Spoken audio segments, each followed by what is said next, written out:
Hello friends, तो हमारे आज का टॉपिक है जो एमएससी जूलॉजी 4th सेम के स्टूडेंट के लिए है। टॉपिक का नाम है embryonic stem cells renewal by stem cell epidermis.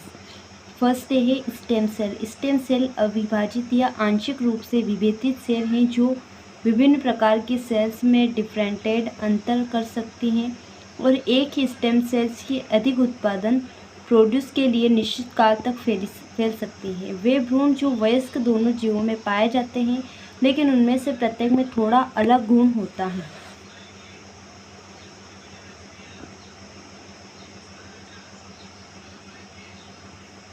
Second है फ्यूचर ऑफ स्टेम सेल। सभी ऑर्गेनिज्म की स्टेम सेल्स लंबे समय तक खुद को विभाजित और नवीनीकृत करने में सक्षम से हैं। सभी स्टेम सेल्स विशिष्ट या अविभेदित होती हैं। ये सेल्स के एक द्रव्यमान के रूप में मौजूद होते हैं जो बाद में विभाजन की अवधि के दौरान भिन्न होते हैं। स्टेम सेल्स की एक अन्य आवश्यक संपत्ति विशेष सेल्स में अंतर करने की उनकी क्षमता है जो एक साथ विभिन्न प्रकार के उत्तक बनाती हैं। ये सेल्स मल्टी पॉइंट हो सकती हैं।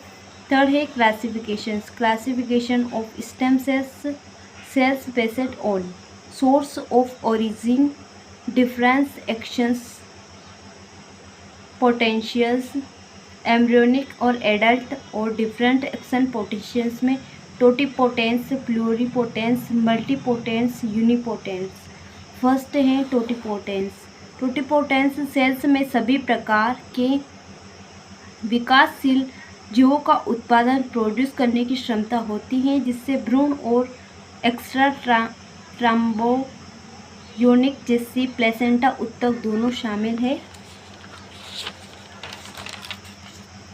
सेकेंड है प्लूरिपोटेंट। प्लूरिपोटेंट सेल्स केवल भ्रूण की सेल्स को ही उचित बना सकती हैं, लेकिन भ्रूण की सभी सेल्स को जनन सेल्स और किसी भी रोगाणु परत से सेल्स को बना सकती हैं। थर्ड है मल्टीपोटेंस।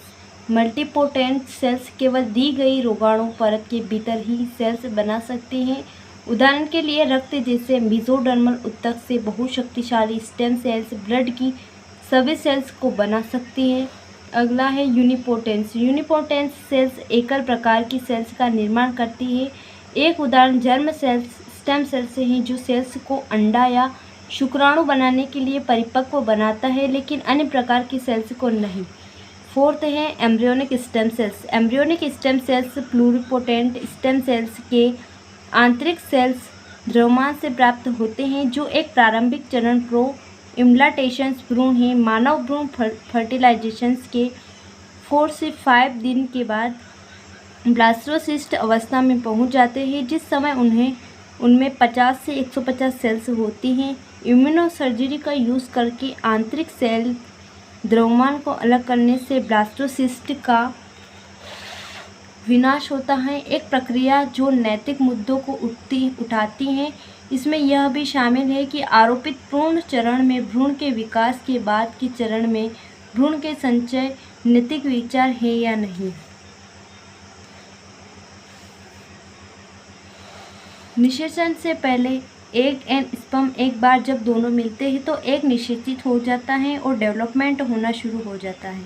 फर्टिलाइजेशन 1 सप्ताह बाद सेल डिवीज़न में एक छोटा भ्रूण बनाया जिसमें बाहरी सेल्स होती हैं जो प्लेसेंटा बन जाती हैं और आंतरिक सेल भ्रूण बन जाती हैं। यदि निषेचन बॉडी के बाहर हो तो अवस्था में भ्रूण के आंतरिक सेल्स को निकालना और उन्हें प्रयोगशाला में विकसित करना संभव है।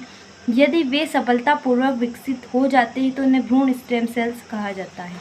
फिफ्थ है source of embryonic stem cells. Fertilisation, nuclear transfer, parthenogenesis, blastocyst, embryonic stem cells.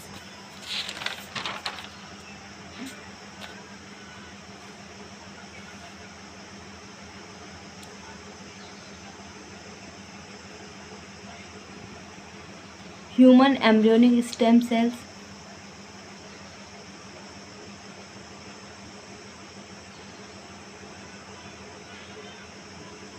Blastocyst cell की एक खोखली गेंद होती है जिसके अंदर स्टेम सेल्स का छोटा सा ग्रुप होता है। स्टेम सेल्स को हटाने के लिए ब्लास्टोसिस्ट को खोला जाता है और पिपेट के साथ स्टेम सेल्स को हटा दिया जाता है। स्टेम सेल्स को एक डिश में रखा जाता है और खिलाया जाता है और उसकी देखभाल की जाती है। अगला है maintenance of embryonic stem cell. Embryonic stem cells को सावधानीपूर्वक देखभाल की आवश्यकता होती है। उचित उत्तरजीविता दर के साथ सावधानीपूर्वक और जमे हुए पिछले और ट्रिप्सिनाइज किए जाने की आवश्यकता होती है। Application to embryonic stem cell. संभावित उपयोगों में मधुमेह और हार्ट डिसीज शामिल है। क्लिनिकल थेरेपीज जेनेटिक डिसऑर्डर के मॉडल और सेलुलर डीएनए की मरम्मत के रूप में यूज़ करने के लिए सेल्स का अध्ययन किया जा रहा है। हालांकि ट्यूमर और अवांछित प्रतिरक्षा प्रतिक्रियाओं जैसे क्लिनिकल प्रोसेस में प्रतिकूल प्रभाव भी बताए गए हैं। Heart disease, eye transplantations, cornea cell.